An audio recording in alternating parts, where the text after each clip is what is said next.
அமெரிக்காவின் F-18 ரக போர் விமானத்தை வெற்றிகரமாக தாக்கியதாக ஈரானின் இஸ்லாமிய புரட்சிகர பாதுகாப்பு படை தெரிவித்திருப்பது உலக அளவில் மீண்டும் பேசுபொருளாகியுள்ளது.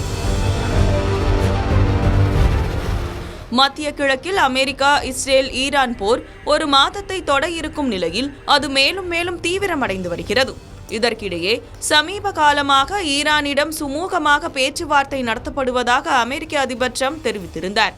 ஆனால் ஈரான் அதை மறுத்துள்ளது.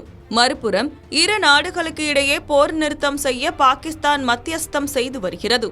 அதன்படி அமெரிக்க அதிபர் ட்ரம்ப் 15 அம்ச திட்டங்கள் குறித்து வலியுறுத்தியுள்ளார்.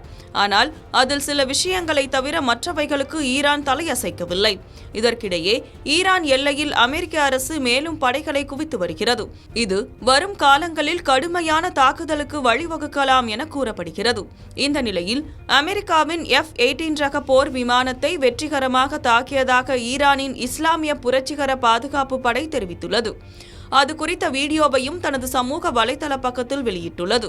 அமெரிக்க விமானத்தை வெற்றிகரமாக தாக்கியதாக IRGC கூறிய போதிலும் அதன் இருப்பிடம், சேதத்தின் அளவு அல்லது விமானியின் நிலை குறித்த விவரங்களை அது உடனடியாக வழங்கவில்லை. மறுபுறம் இந்த கூற்றை அமெரிக்காவும் மறுத்துள்ளது. F-18 என்ற ரக விமானத்தை ஈரான் சுட்டு வீழ்த்தியதாக கூறினாலும் அது இரட்டை என்ஜின் கொண்ட விமானம் தாங்கி கப்பலிலிருந்து இயங்கக்கூடிய பல்திறன் போர் விமானமான FA-18 என்றே குறிப்பிட்டிருக்க வாய்ப்புள்ளது.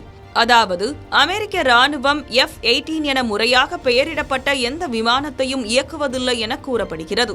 முன்னதாக இதேபோன்று மார்ச் 5 அன்று ஈரானின் தென்கிழக்கு எல்லைக்கு அருகே அமெரிக்காவின் F-15 ஸ்ட்ரைக் ஈகிள் ரக விமானம் ஒன்றை தங்களது வான் பாதுகாப்பு படைகள் சுட்டு வீழ்த்தியதாக IRGC கூறியிருந்தது.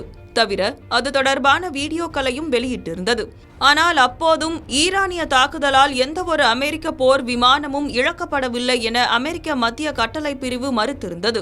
தற்போது மீண்டும் ஒரு அமெரிக்க ரக விமானம் சுட்டு வீழ்த்தப்பட்டதாக ஈரான் கூறியிருப்பது உலகளவில் பரபரப்பை ஏற்படுத்தியுள்ளது.